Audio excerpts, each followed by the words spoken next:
Hello, everyone. My name is Sheree Wright, and I'm excited to be here with you today. I'm a registered nurse with over 20 years of healthcare experience in different healthcare sectors. So, my goal today, and with the upcoming guests that I have, is really to bring you a different perspective when it comes to health. So, I will be presenting different healthcare professionals from all different backgrounds. And my goal is to really help empower you and educate you regarding your health and how to really better optimize your health. But without further ado, I'm excited to bring you here today with us, Dr. Yata. So, Dr. Yata is an acupuncture physician with over 30 years of experience.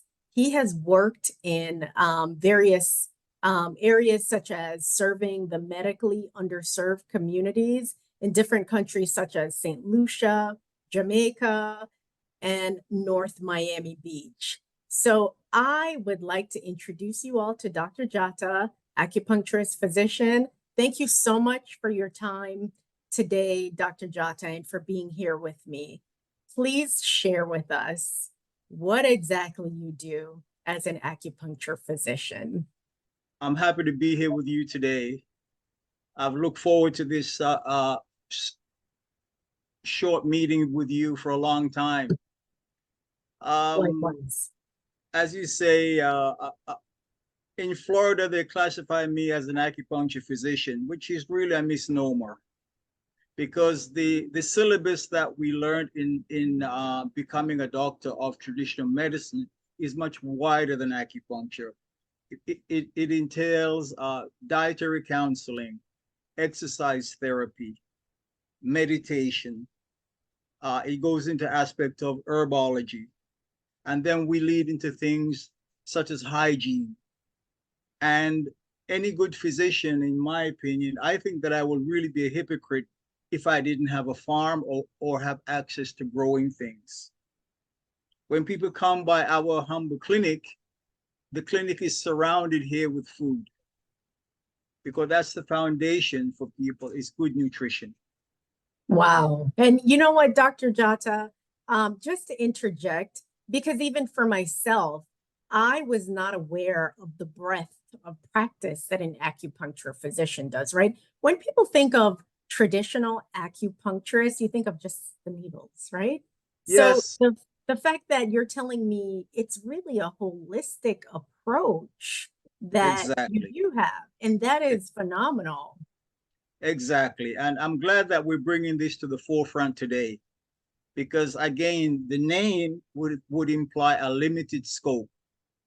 But the umbrella that we cover, it also covers massage therapy under our umbrella.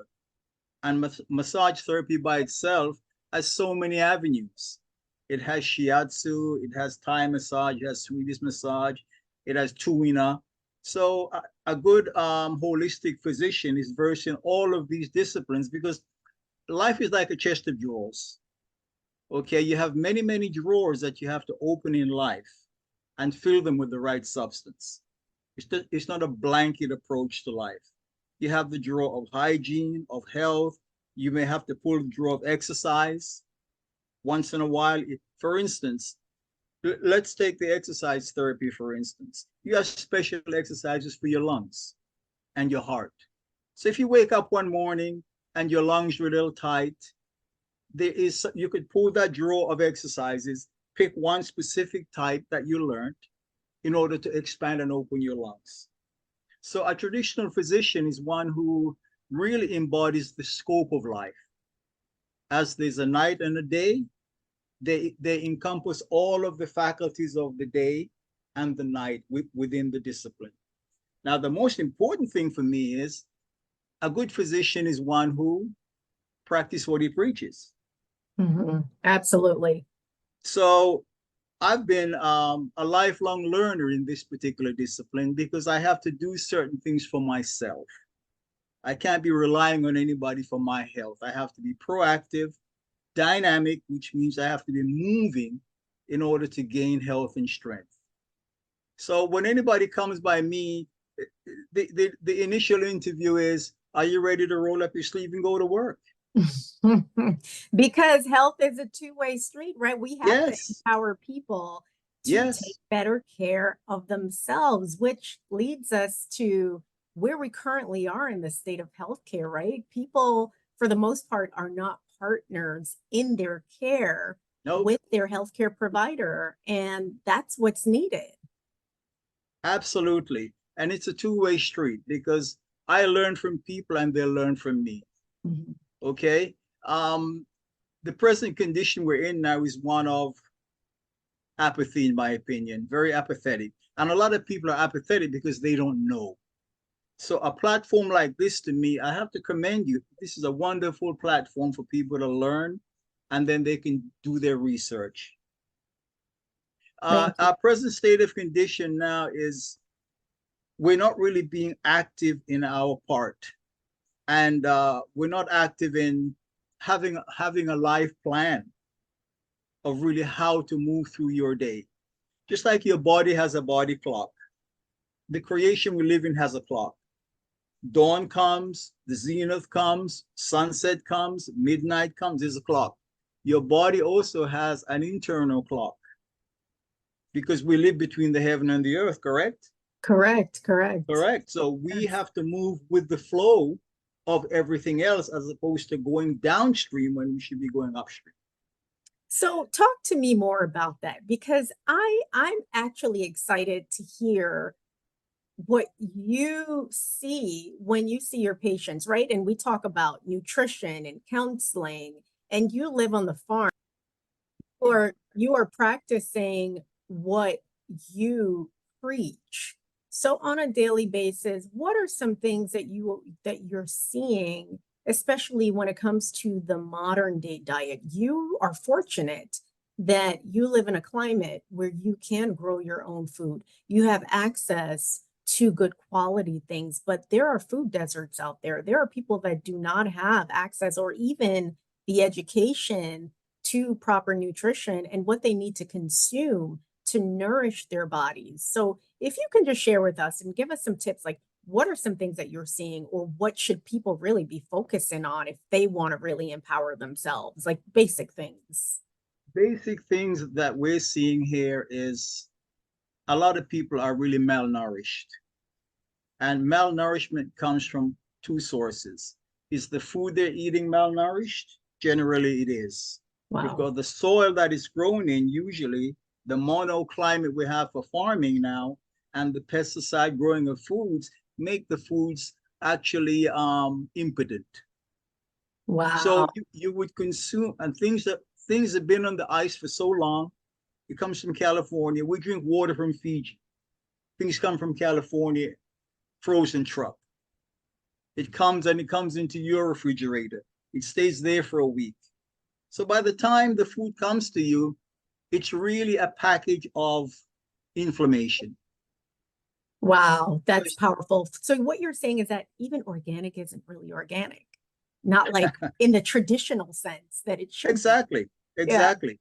The best way would be to buy local and get your hands dirty. That wherever if you live, let's say if you live on Park Avenue in New York City, you live on the 70th floor, you have a window. You should be growing things by that window with the sunlight. There's no excuse. You could Mhm. be growing sprouts. You could be growing wheatgrass. You could be growing cilantro. You could be growing amaranth. You could be growing anything, but we have to take an active part because the fresher the food. Oh, listen to this before I forget. I had a brainstorm.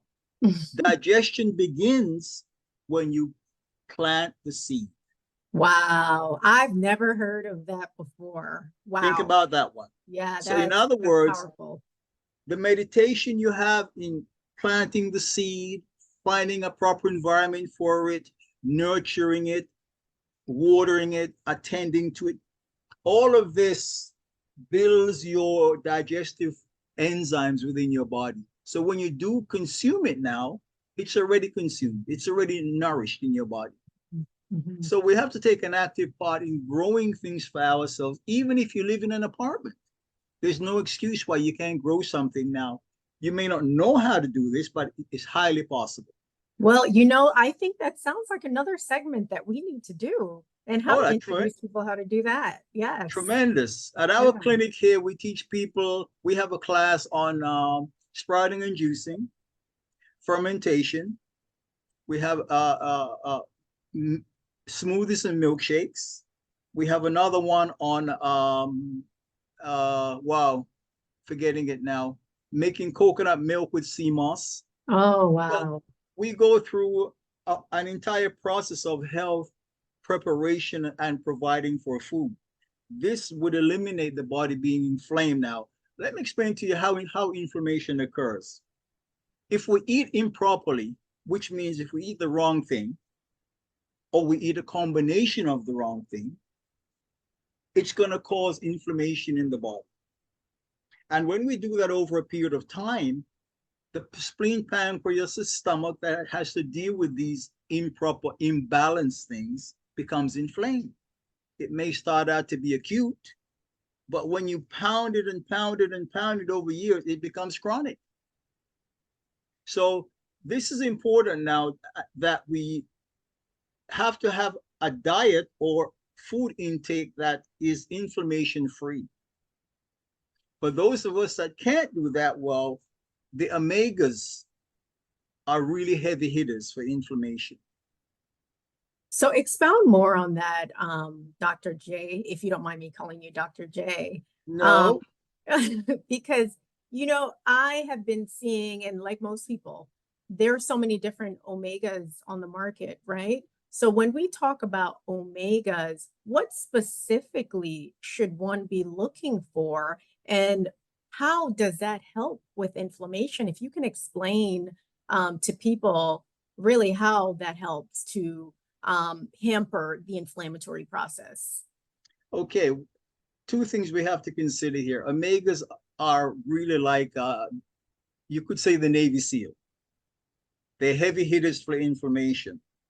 However, we have to understand that as the problem with the dietary consumption we have not being bioavailable, which means a lot of the things we eat doesn't really get inside of our cell to be processed.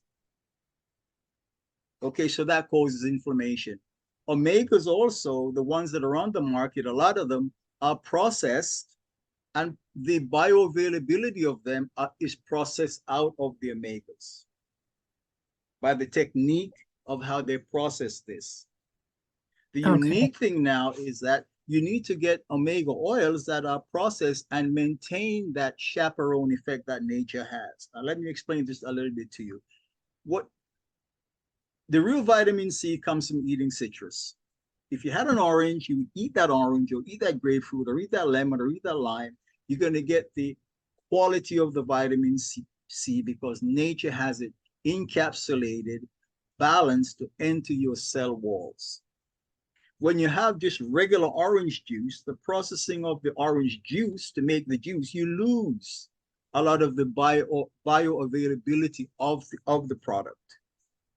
Similarly, with omegas now, you're going to find a lot of them on the market that are like that. They're processed out, leaving the chaperone, which are the polyphenols, which is essential to carry that omega into the cell wall where the mitochondria could work with it. So we do need omegas, but we need to have omegas that are balanced in nature to enter the cell wall where it can perform the work of removing inflammation. Modern studies have shown that people who have cognitive problems and people who have eye problems and heart problems, omegas are essential to eliminate that inflammation in those areas. And So, Dr. Jata, that is so true because there's a lot of things that we're seeing in the modern world that we didn't even see 30 years ago, 20 years ago. I mean, my grandmother lived until she was 98. So imagine now for the first time, that the life expectancy, right? We're going on a downward trajectory because of what we're consuming. And especially when we talk about our children Mm. and the lack of nutrients, like what did you call it? You were malnourished? The Yes, lack we're of malnourished. nutrients that we're Abs- receiving. Yeah. Absolutely. Wow. Absolutely. You can look at somebody and see that. We have techniques of finding out the blood flow in the body by looking at the tongue, the nails, the eyes, all of these things. When people come to see me, automatically I can see that most of the people that come to me are malnourished. Wow. You don't have to live in so-called India or Yeah. a poor country to be malnourished. Mhm. We're doing that Absolutely. right here in America. And when you Wow. consider the stress load we have here, it compounds that. You need proper nutrition here in order to function here. You got to have your wits about you, Absolutely. and you only have your wits about you if you're well nourished. Food combining is important. Times of the day when you eat. For instance, you can't combine proteins and starches. Protein should be eaten with greens, salads, in order to give it the enzymatic quality to digest the protein. Fruit should be eaten by itself because fruit is digested a lot quicker than most things. So you can't really mix fruits with meal unless it's something like papaya or pineapple or apples that have good digestive enzymes to aid the digestion. So there's rules of eating. But getting back to the omegas now, the omegas have to have a balanced approach. Just like the night and the day, omega 3, 6, 7, and 9, there has to be a balanced approach for the individual. This is where now the unique thing that I have found is Zinzino. They're a company that when they process their omegas, they maintain the polyphenols. Or you could say they maintain the bioflavonoids that would be with vitamin C, the repsin, the pepsin, the things that would protect the vitamin C. Zinzino does that and gives the person a balanced approach as to how much, what percentage of 3 they need and what percentage of 6 or 7 or 9 that they may need. So in Okay. my opinion, we're at the forefront now of helping mankind to really have a tool that can fight inflammation because we live in an inflammatory world. Just our thoughts alone sometimes causes inflammation, or somebody's thoughts to you may cause inflammation and anger. So, Wow. we have to have tools in life, as I mentioned before, just like the chest of drawers, to help us to be the best we can be. And the omegas is definitely one, but the right type of omegas. Okay. Well, I am going to leave everyone with that to think about. And if you want further information, I will have that posted in the comment section. Then you could look further into that. But Dr. Jata, it was such a pleasure having you here today. And as we continue with our segments, I would like to get deeper into nutrition and showing people the simple things that they can do to live a healthier lifestyle and to optimize their health because face it, health is wealth. And without that, we have nothing. And it just really takes prioritizing yourself and your health and empowering yourselves furthermore with Absolutely. education on the small changes that you can make that will make a huge difference. But with that being said, I would like to close out this segment by asking you to share with us a fun, interesting fact about what you do about acupuncturist. Please share that with us if you have any. I'm sure you have tons. Well, most acupuncturists that I have met over the years, all of them have been crazy, including this one here, because we had to be swimming upstream. However, we take pride in steering the ship. A holistic physician takes pride in steering the ship. Okay, which if we steer the ship now, we can carry people on board. Okay, I love so it. a good holistic position steers the ship, and people can come on board and enjoy the ride. Well, I love it. I love it. Let's continue to share the ship as we move forward in our health journey and how to empower you to take control of your health again. So, thank you so much. It was such a pleasure speaking with you, learning more about you, your practice, and what you do. Thank you so much. And we will continue.